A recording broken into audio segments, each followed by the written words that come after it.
What's going on, everybody? Welcome back to the channel. So today we are breaking down a huge announcement that we got directly from Funko last night on their social medias, and that is they are actually rolling out a brand new limited edition pop program starting in April, and it's very intriguing. We have some great stuff here to talk about, and I want to share my thoughts. So the bottom line is they are shifting gears here a little bit, and they are going to be charging more for extremely limited pieces. However, don't get upset just yet, because if you think about it, Funko has been mass producing a lot of pops, and we as collectors and fans have been demanding more limited pieces outside of NFTs and outside of ones exclusive to Comic-Cons and events like Fun Days. And ultimately, if a big company is going to do that like Funko, they're going to have to charge more because they're producing less. The reason that they've been able to charge so little for a majority of their Funko Pops for so long is because it costs them so little to mass produce them. But as collectors,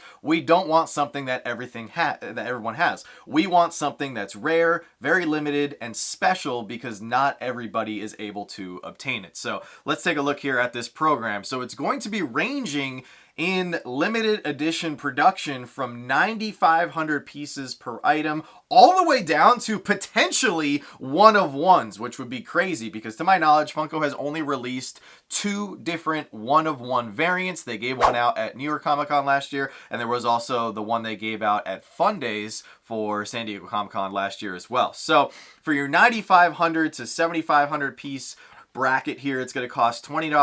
$20 as well for the 7,500 piece to 5,000 piece bracket. Anything over 5,000 pieces isn't that limited, so I actually don't really think we needed these 2 brackets, but I digress. Maybe they'll make some cool pops that are, you know, ones that people will get excited to have that 7,500 piece sticker and up on there.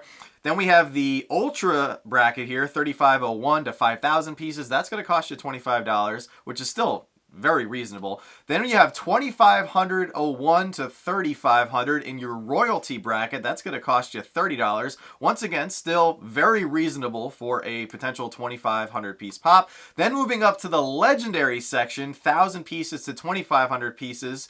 That's going to cost you $40. Still very reasonable. Then you have your Grail section, 500 pieces to 999.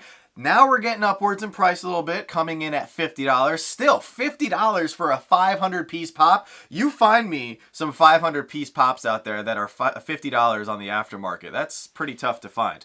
Then we're going to move up to the mythic level. It's going to be 100 pieces to 499 pieces at only $60. That is insane. If you could pay $60 for a 100 piece pop, there are 100 piece pops that are currently valued in the thousands. So $60 is a steal. And then the next and final level here at the top is Ultimate, where there's going to be anywhere from 1 to 99 pieces max, coming in at a price of $100 to $200. Now, here's the issue that I see with the stickers right off the bat. The stickers and all the different color levels here, they all sound great, but I really hope that they have the actual number of how many pieces it's limited to on that sticker. Because if it's something to where it says, oh, this Batman pop is a mythic limited edition pop, but I have to scan it and use the Funko app to figure out how many pieces it's actually limited to, that's going to be another level that I don't feel like a lot of collectors are going to enjoy. So I really hope the sticker is going to reflect the piece count. The next thing that I want to mention here is that if you look at the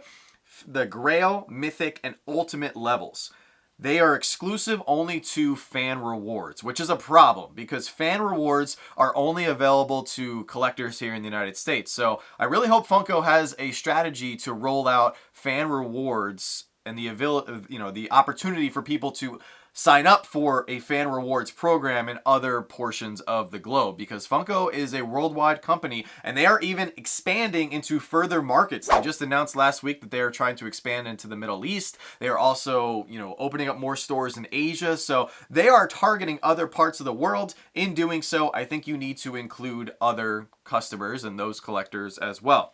That being said, this overall program sounds great, and it sounds like something that we've been asking for a long time. But why now? why a few days before WonderCon is Funko actually doing this? Why are they giving us a heads up that they're going to be rolling out more expensive products? Why are they communicating with us so much on social media? These are things that they've never done in the past, or at least they haven't done in a long time. And I actually have a theory, and you guys probably are not going to guess what my theory is, but I'm going to tell you.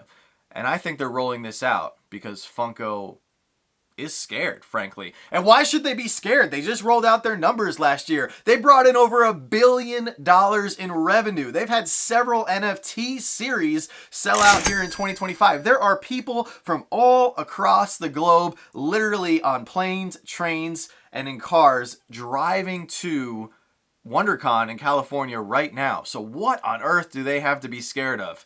And I think they are truly scared of other competition. Now, Funko's had competition for decades in the forms of massive companies like Lego, Hasbro, Mattel, you name it. There are so many collectibles on the market right now. Why on earth would Funko be scared of anybody? And I think they're scared of two small companies by the name of Thrilljoy and Rakuten, because there is something unique about those two companies that no other company has out there. And that's those two companies are run by the ex-CEO and ex-founder of Funko.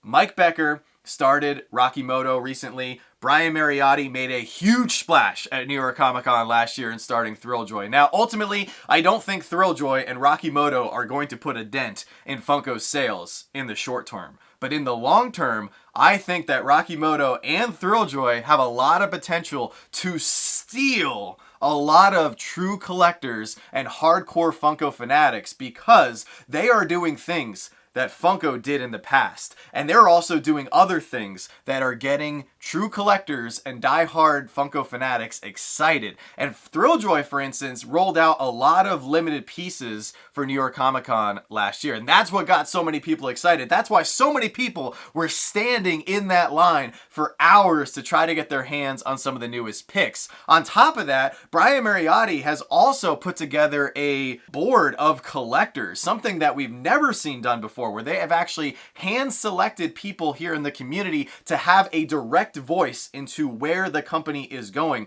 Furthermore, Mike Becker made a huge splash last month in New York City with Rakuten. He had their launch event. He got people so excited that they were willing to stand out in the cold on a very brisk winter New York City morning just to try to get their hands on some of the newest prototypes and one of those very limited edition boxes that they were giving out to the first 200 people. Mike Becker also was doing Mike Becker things. He was taking pictures and signing autographs and giving out protos, interacting directly with their fans and consumers right from the get-go. He's also teased that Rakuten is going to be putting together some sort of big party this summer, I would imagine similar to Fun Days. So these things are getting collectors excited, and those collectors might be shifting away from Funko. And here's the thing, when it comes down to it, Brian Mariotti and Mike Becker, they know Funko's playbook inside and out. They built this company and they know how to get to a heart of a collector, and even more importantly,